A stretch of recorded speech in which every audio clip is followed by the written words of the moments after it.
Hi everyone, thank you very much for joining us on another Talk HR UK podcast channel. We're really excited that I finally managed to pin down the infamous Richard Miller. I think if you haven't heard of Richard over the last 6 months, then you've probably been living under a rock, if I'm being brutally honest. But Richard has captured LinkedIn in a way that I believe nobody else has. But Richard has built an incredibly powerful LinkedIn brand.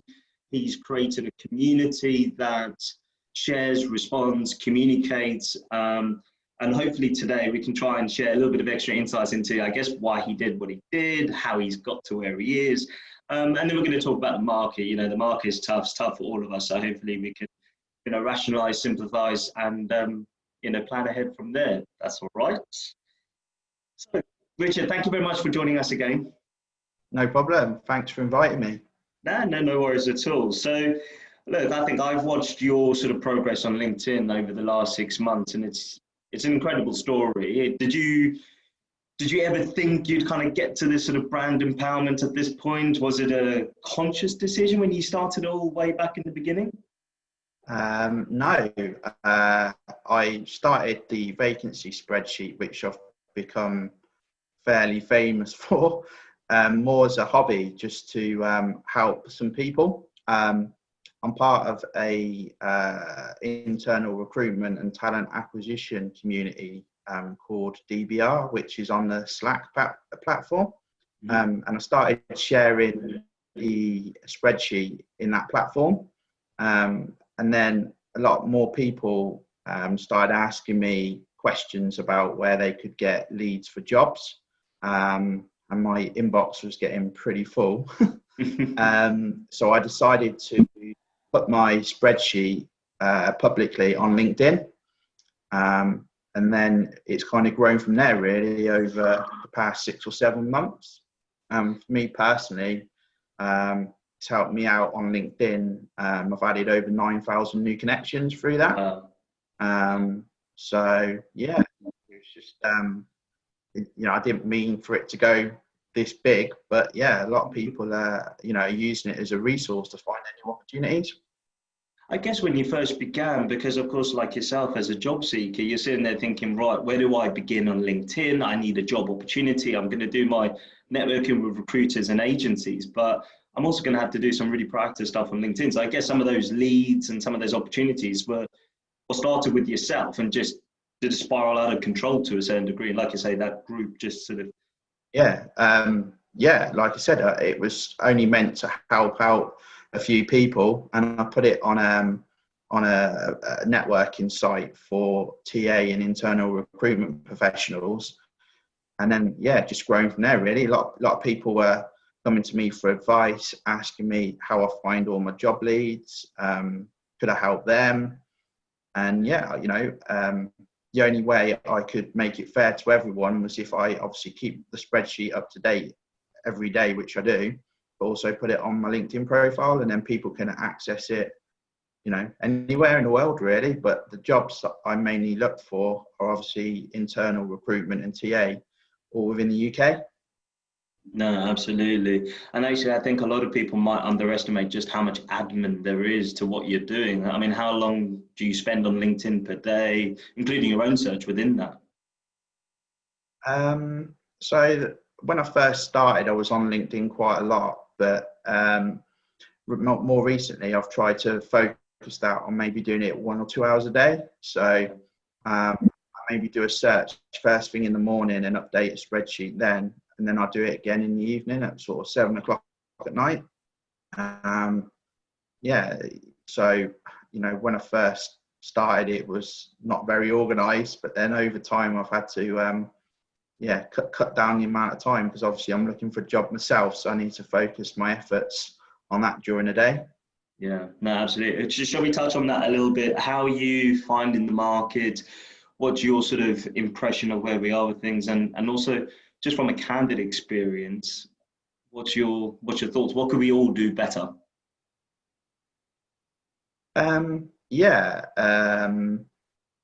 Obviously, I was in a contract role that ended at the end of March due to COVID. So I was right at the beginning of the pandemic, looking for a new opportunity, which was really hard.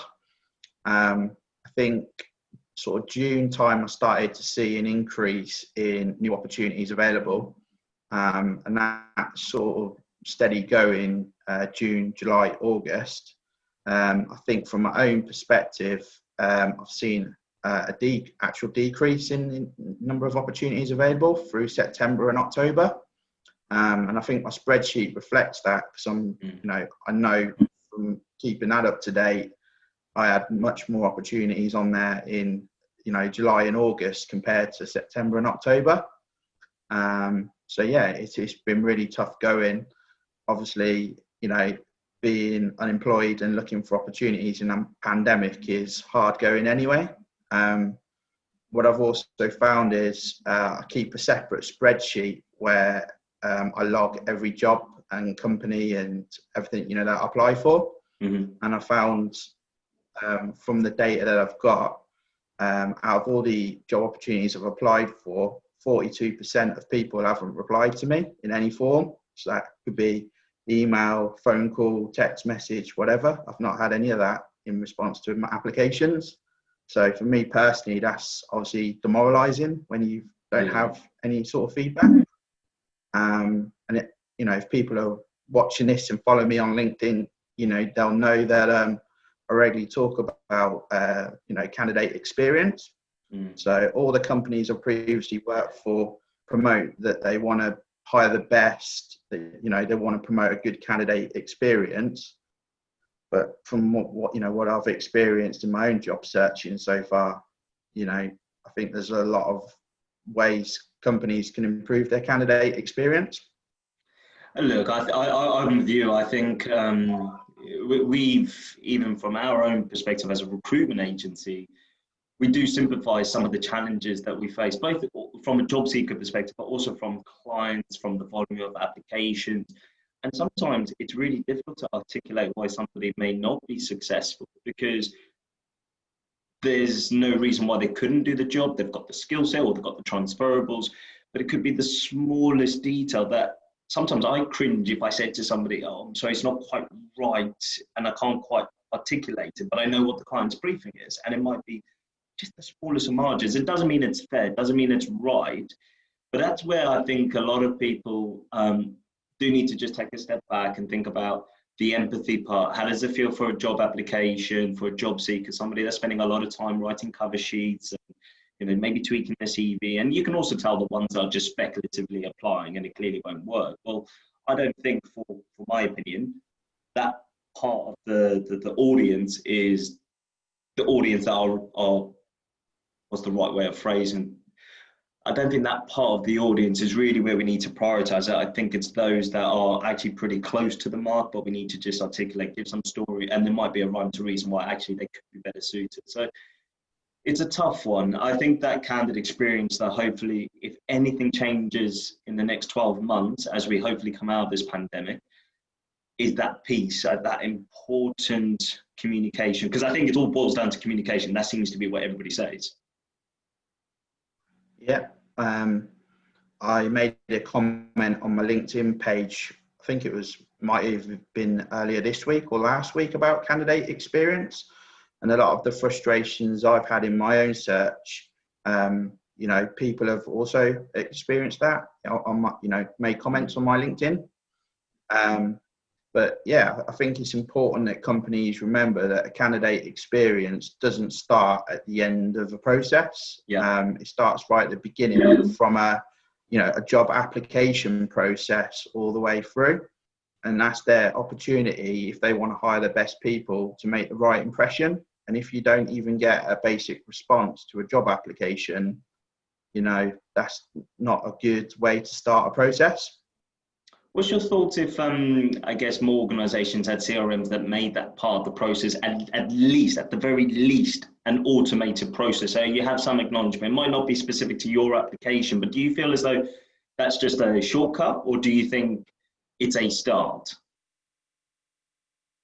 Yeah, it's definitely a start. I can't speak for everyone, but for myself, if I had an automated message back that was fairly simple that said, "Thanks for your application, but you've been unsuccessful on this occasion," at least they've acknowledged you've applied and taken the time And at least I know from my own perspective that, I'm not hanging around for that company to progress with my application. Most companies I've worked for have had some form of applicant tracking system, which is why, I don't understand why, companies, don't send, a bulk email to candidates just saying, thanks for your application, but you've been unsuccessful. I think that's just, it's probably not the best way, but given the amount of people that are on the market looking for new opportunities at the moment, that's probably an easy route for people to go down. Yeah, no, absolutely. And we see the consistent message on LinkedIn. It is about that customer service. It's about the candidate experience, and it starts with communication pretty early on. All right, well, let's not delve too much into the negative experience of the market and the candidate experience. Obviously, something we need to address and think about moving forward. But let's go back to your LinkedIn profile. We were talking some numbers the other day. You mentioned 9,000 new contacts, but you also said something ridiculous with some of the views that you've had on your posts. What sort of numbers we're talking about? With my posts, I tend to post genuine messages that, I'm quite honest with how I put my message across. So it would depend on the message, but the most views I've had on one of my messages has been 330,000 views. Wow. That's the most I've got to in the last sort of 6 or 7 months. But I'll probably say on average, I hit somewhere between 100,000 to 200,000 views per message. It all really depends really on the content and what I'm talking about. But yeah, I think if you're genuine in what you're trying to say and you come across that way, you tend to get more response. Yeah, definitely. I mean, actually, I wanted to delve into like what sort of tips that we could give other job seekers, other professionals, people that, alarmingly, there's still a lot of new faces appearing on LinkedIn who might have had a rich HR career or TA career in the past, but they just haven't needed necessarily to be on LinkedIn or to prioritize LinkedIn. So I don't foresee too many people being able to hit some of the numbers that you've mentioned, and you've clearly captured a really good audience. But what sort of tips do you think that they could do? You spoke about being genuine in some of their posts. How frequently do you write your personal posts as such? It varies really. During the course of a week, at least once a week, I'll put a message out there, obviously advertising that I'm in the market for new opportunities, and briefly talk about, what I'm looking for, locations, some brief bullet points about my skills and experience. Then I would maybe post 3 or 4 times on some topics that are recruitment or TA related. Every Friday, I post a message, which is basically a summary of my week, whether it's good or bad. So, I'm pretty honest on there about how my week's been. And yeah, I follow some certain websites on HR news. So, if I see a blog or something that I find interesting, then I'll probably share that with my network. So, I don't know, probably I'd share somewhere between 8 to 15 posts a week, maybe more. But I also share jobs as well on there. So, and that's a huge amount. Yeah. No, definitely. And so it's funny. Any internal recruitment or TA jobs I come across, that I always share them on my profile anyway. Definitely. And I think you just mentioned there you've gone and led with a personal post. You've also, well, no, not led, but you've made sure you've included a personal post. You've included a value add to your market, to your audience, some sort of news story about HR or recommendation or trends that are appearing, anything of that nature. And then you're also sharing sort of leads and content. And that's like sort of 3 very different resources so that you're catering to everybody. And I think that's really important. It's something I try and encourage anybody when we do a LinkedIn workshop, is we say, it's okay to do a bit of a personal post. It means you have to do something a bit vulnerable, and you might say the highs and lows of your week, or you might say that you're looking for a new role. And some people still get scared that they say, each week, I'm still looking for a new role. And actually, that's not a problem. You need to reach out to your network. Different people look at LinkedIn at different points of the day, of the week, of the month. But they've got to be consistent. And that's the one thing you've done is consistency. You've just done it for 6 months relentlessly. Yeah, that's a good point. Most of my posts are targeted to be posted first thing in the morning, so like 8, 9 o'clock in the morning, or I tend to post later on in the day, so 6, 7 o'clock. I've also done a bit of experimenting in terms of the best times to post, and I also found that Sunday evening is quite a good time if you want to capture people. Yeah. You get quite high numbers of engagement on a Sunday night, so yeah, that might be a top tip for people. But what I'd say is, if you want to build up your own LinkedIn network and reputation, you need to obviously make sure your profile's up to date and you've got, you're sharing valuable content on there. Absolutely. And do you look at other LinkedIn profiles, other peer groups, or even outside of the industry to go, actually, I really like that idea, or do you just focus on you? Yeah, I just focus on myself, really. I'm out there looking for opportunities, so my primary focus is myself at the minute. So yeah, I don't tend to follow other people's profiles, but yeah, happy to share ideas or give out recommendations if people need them. Yeah, look, I think that's probably one of the parts of social media and LinkedIn that we're almost overcomplicating. I think LinkedIn has come to life, hasn't it, over the last 6 months? And unfortunately, I think it's because there are more job seekers and therefore we've got more time during the day to be able to look at what's happening on LinkedIn and also look at job opportunities. And there's 2 things off the back of that.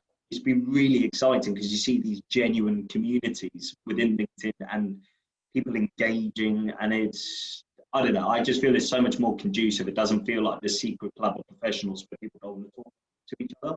I don't think it's gone quite to the extreme of Facebook, which is good. It's still a professional platform, but I feel like there is a genuine community. But the other part is because more people are being active on LinkedIn, they feel the need to complicate some of the things that we put out and posts and graphics and everything else. And I guess what you're politely saying is keep it simple, stay true to yourself. What's your purpose on LinkedIn? To find a new job or to promote your company, if it's a consultancy, whatever it may be, but just stick to what you know.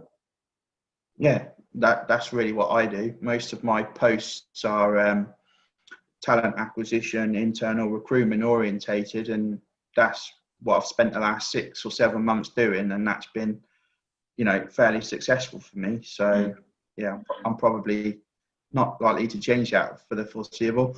It's working. I think with numbers like nearly 300,000 impressions on the post and 9,000 new contacts, I don't think you need to change a thing at this point. You want to just keep riding the wave, right? Yeah, definitely. Definitely. Cool, perfect. So we've spoken a little bit about top tips that other professionals who might be building a LinkedIn profile and they're thinking about what they can do and how they can do it.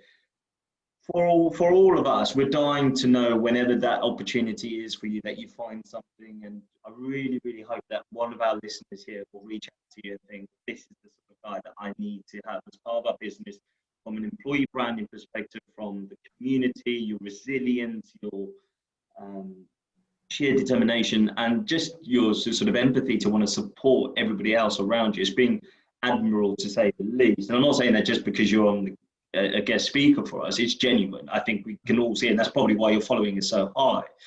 So I really hope for you'll get some good news and successes and everything else soon, because it'd be a real shame. But when you do find yourself a new role, how are you going to maintain LinkedIn and keep everybody going? Because of course they don't want you to disappear. Yeah, good question. Obviously my priorities are going to change when I find a new opportunity. So, I'm still going to make myself available to people if they want to send me a message and want some advice or help. And I'll try my best to keep the spreadsheet going, but I guess that depends on the opportunity. If I get an opportunity that's right for me and what that looks like.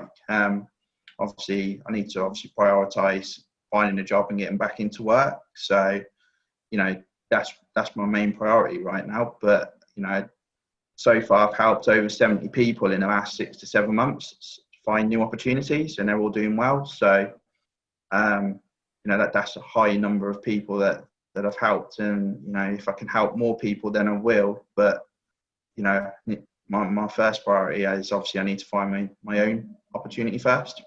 You might need a partner in crime, somebody you can almost hand over the reins and say, right, here's some of what I've done so far. I'll help and support, but you're going to need to lead it out. And look, there's going to be a listener out there that could probably support and help. And the reality is, obviously, when you're in a new role, you're going to need to focus on that and give it your all. But I hope you don't disappear off the face of LinkedIn. I hope we keep seeing your messages, maybe your Friday updates, whatever it is. No, but obviously I've got a different perspective now, because I've been a job seeker myself for the last 6 or 7 months.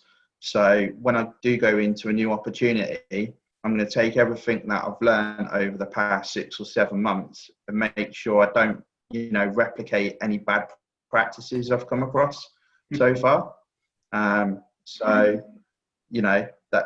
That's my own challenge when I go into a new opportunity, is make sure we're providing the best candidate experience we can be for people who are looking to join whichever company I join.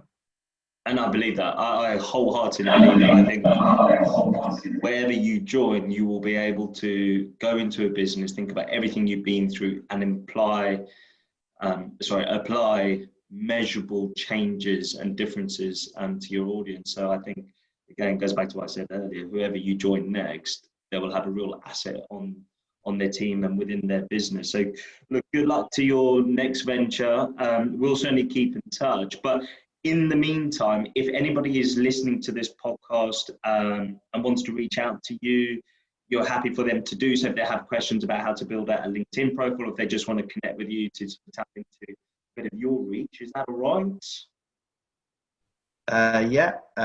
If there are talent acquisition, internal recruitment people listening, and they're looking for new opportunities, you can access my vacancy spreadsheet, which is on the featured section of my LinkedIn profile. Anyone can log in and view it. Look that are on there. I'm nearly approaching 1,000 jobs on there that I've collated in the last 6 or 7 months. So there's quite a number of jobs on there if you're looking that might be of interest to you. But anyone who wants to come and talk to me about a job, or wants to come and talk to me about how they can improve their LinkedIn, or just some general advice, I'm happy to receive messages. Awesome. And then more importantly, if there's a hiring manager out there, definitely get in touch with Richard. He's the man to know. Yeah, I've spent the past 6 or 7 months networking with a lot of directors of TA, heads of TA, HR directors. So I'm open to conversations. Good man. Well, Richard, thank you so much for joining us on this podcast today. I think it's going to be really refreshing for everybody who's kind of seen you on LinkedIn and been able to follow your journey, but now to be able to get the extra layers and to virtually meet you, I think will be really refreshing. So thank you so much for joining us once more. It's a real pleasure. No problem. Before we go, I'd just like to pass a little message on to some job seekers. Of course. If you're out there looking for new opportunities, it's a very tough market out there at the moment, but you must keep going with your applications, and you must keep up the networking, because eventually this will get through the other side of the pandemic, and there will be companies out there hiring. So, I know it's tough going, but you just got to keep motivated and keep going. It's a great way to round it off. I thought that was absolutely spot on. Absolutely, Richard. Thank you so much. No problem.